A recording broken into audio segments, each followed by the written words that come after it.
Good morning everyone, this is Azam sir. In this video, we are going to focus on the past tense. So student, there are four subtypes of past tense. They are simple past tense, second one past continuous tense, third one past perfect tense, and fourth one past perfect continuous tense. So step by step, we'll study all four subtypes of past tense. Number one, we'll focus on the simple past tense. Look at here student, here also one structure is there and this structure is one of the important structure. With the help of this structure, easily we can understand how to convert any sentence into a simple past tense. Look at that, the structure will tell to us that we have to use subject. After using the subject, we have to use verb second form, and at the last object we are going to use it. Let me explain it to you by using these rules. This only structure will explain with the help of the rules. Rules number one is there student, that there is no need to use helping verb. Let me explain it to you that this rules again one more time. Consider in your sentence one of helping verb is given there. Obviously according to our rules there is no need to use helping verbs. So at that time, that whatever helping verb we got in the sentence, we are going to remove it. Okay, it means that no need to use helping verb or don't use helping verb in the simple past tense. Second one, and one of the important rule is there, that simple past tense means we have to use verb second form. Simple past tense means what? We have to use verb second form. Obviously in question you will get verb first form, third form, or ing form, but whatever forms you are getting, you have to convert into verb second form. And last one rule is what? If then is there, one condition behind that. When to use these rules? Consider one of sentence is there, in that sentence one of negative word is there. It means that in your question no, never, nothing, not, like that word came, at that time only we are going to use rules number third, else there is no need to use it. Let me explain it. Consider that your sentence is negative, and after that, now we know that our sentence is starting from subject, but at that time one of the easy rule is there. Consider if in your sentence negative word it came now, so whether your subject is singular, whether your subject is in the plural form, or it started with the I. Okay, means whatever subject is there, you have to use only helping verb, that is did not or didn't. After using did not, you have to use verb first form. Okay, this rules and this condition is there behind using behind that. So once any question will be there, definitely I will explain it to you perfectly. Let me take one of example, you will get the fair idea. Consider one of example I have written here. They are giving power to radio sets. This is the question to you student. Now what notice it came? Convert this sentence into a simple past tense. So we have a rules, we have a structure. According to rules and structure, we'll convert this sentence into simple past tense. First of all, we know that subject and object, this part is unchanged in all tense. So here what I did, I have written as it is because no change is there in it. After that, in the question R, you know that what is R? R is an helping verb. So obviously our rules tells us there is no need to use helping verb. So what I did, I have removed R from the given sentence. After that, giving is what? Verb fourth form, that is verb ing form is there. But in our, according to our structure or rules, we have to use verb second form. So what I did student, I have removed ing. After that, I have done some spelling changes, that is giving, it converted into a gave, because gave is verb second form. Give, gave, and given, like that forms are there. So I have taken verb second form. And after that, power to radio sets, as we know that it's an object, and object part is going to be unchanged. So your answer is like that. They gave power to radio set. They as a subject, gave as a verb second form, and power to radio set, it's an object parts. So like that student, a few examples are there for your understanding. Now we'll focus on the past continuous tense. Past continuous tense, one thing is here, I have just in my last video only I have given some tricks to you. Consider student, at the last of the sentence continuous word is there, so obviously we have to use verb ing. Chalo, we'll study. We'll focus on the first of all structure. Past continuous tense is there. So first of all, look at the structure. The structure will tell to us that we have to use subject. After that, we have to use verb, helping verb was or were. After using was or were, verb ing we are going to use, and at the last object it will be there. Here also two words are going to be completely unchanged. Which are they? Subject, and at the last object is there. Let me explain it to you with the help of the rules. Rules number one will tell to us that use helping verb, and which helping verb we have to use? Was or were. After using was or were, the second thing is there, how we have to use was or were in the sentence. So rules number 2 will explain it to you. Consider that your subject is there and your subject is in the singular form. Okay, it means that it started from he, she, it, or name. So in front of that word we have to use was. Consider that your sentence started with the plural subject, means they, you, we, like that word it started. So after that we are going to use where. So this is the rules that how to use was and where. And at the last I told it to you, at the last continuous word is there, student. So at the last of continuous what we have to do, we have to use verb ing form, that is known as a verb that fourth form of the verb, that is also known as verb ing.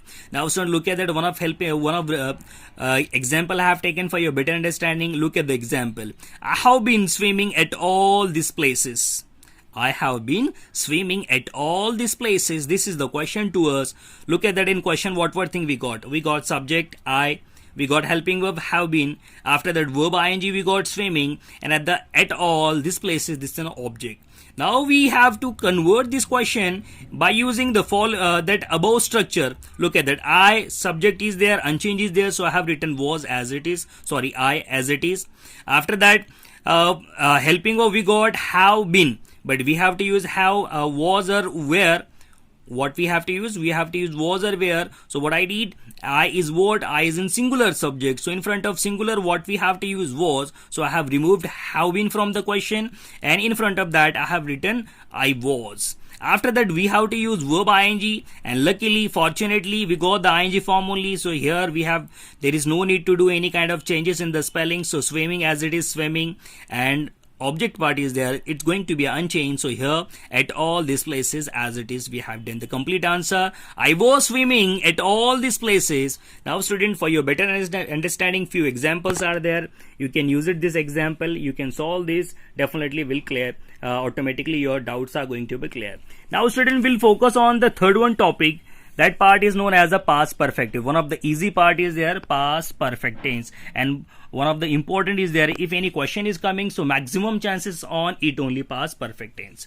Here also structure is important. This structure will tell to us that we have to start our sentence from subject. After using the subject, we have to use verb, means helping verb, and which one we have to use? Had. After using had, verb third form, and at the last object. Here also two words are going to be unchanged, subject and object. Let me explain it to you, the rules. Rules number one, that use it helping verb had. One only helping verb we have to use, and which one it is? Had. Consider that in your question any helping verb it given, so you have to remove that and you have to use had. Consider in your question no helping verb is there, then also you have to use helping verb had. Whether it given or whether it is not given, use it only had. After that, one only helping verb is there, so whether your subject is singular or plural, you have to use only directly helping verb had. There is no need to see that what kind of subject you got in the question. And at last, third one rule, and one of the important rule is there, if any perfect tense is there, so it means that we have to use verb third form. So rules number will tell to us that we have to use verb third form. Now student, look at the example. By using the above structure or rules, we can easily solve the given example. In 1947, she gave up her teaching career. Like that was the question. Now in 1947, she, this is completely subject we have, so it's going to be unchanged, so I have written as it is without any changes. After that, gave is there, means in this question there is no helping verb, but I've told it to you whether it is given or whether it is not given, we have to use helping verb had. So directly she had, I have written. Gave up, it's a verb second form, but we means now we have written had in the sentence, so obviously that verb second form third is going to be converted into verb third form. So gave, it converted into given. And at last, up her teaching career, it's an object part, so here unchanged. Here also few examples are there, just solve it. Obviously you will get the complete idea on the past perfect tense. And fourth one and the last one on past perfect continuous tense. Here also one trick is there, student. Look at that, at last word is what? Continuous. It means that regarding the verb, we'll get the idea that we have to use verb ing in the sentence. Let me use it, the structure and the rules, will get the clear idea. That past perfect continuous tense, it means that we are going to start our sentence with the subject. After that, we have to use helping verb had been. After using the had been, verb ing we are going to use it, and at the last object. Here also two words are going to be unchanged, subject and the last word is that is object. Now let me explain the rules. Rules number one, use helping verb had been in the sentence. whether it is given or whether it is not given, you have to use only one only helping verb, and which one it is? Had been. Rules number 2 is there. Look at that. One only helping verb is there. So don't think about what kind of subject we got, whether it is singular or plural. Obviously, we have to use had been only. So directly we have to use had been. And third one and the last one is there. Look at that. At last continuous word is there. It means that at last we are using verb ing form in the sentence. Now student, with the help of the example, we'll get the clear idea. I have taken one example. I have broken the 20,000 feet world record. This is the question to us. I have broken the 20,000 feet world record. In this question, look at that what changes I have done with the help of the rules and structure. I as it is subject is there, so no change. As it is I have written. Have is there, but we have to use had been. So what I did, I have removed have, and in place of that have, I have written had been. There is no need to think what kind of subject is there, because one only helping verb is there. So directly we have to use had been. After that, continuous word is there, and according to our structure we have to use verb ing form. Broken is the verb third form. I have just converted third form into a first form. I have written break. After that I have added ing. It became breaking, and at the last object is there. The 20,000 feet world record, it's an object part, so I have written as it is. Now student, here also few example is there. So in this video we have completely studied the 4 topics student. If you have any doubt, any concept you didn't got student, so you can definitely message me or you can contact with me. Definitely I will try to clear your doubt. Thank you.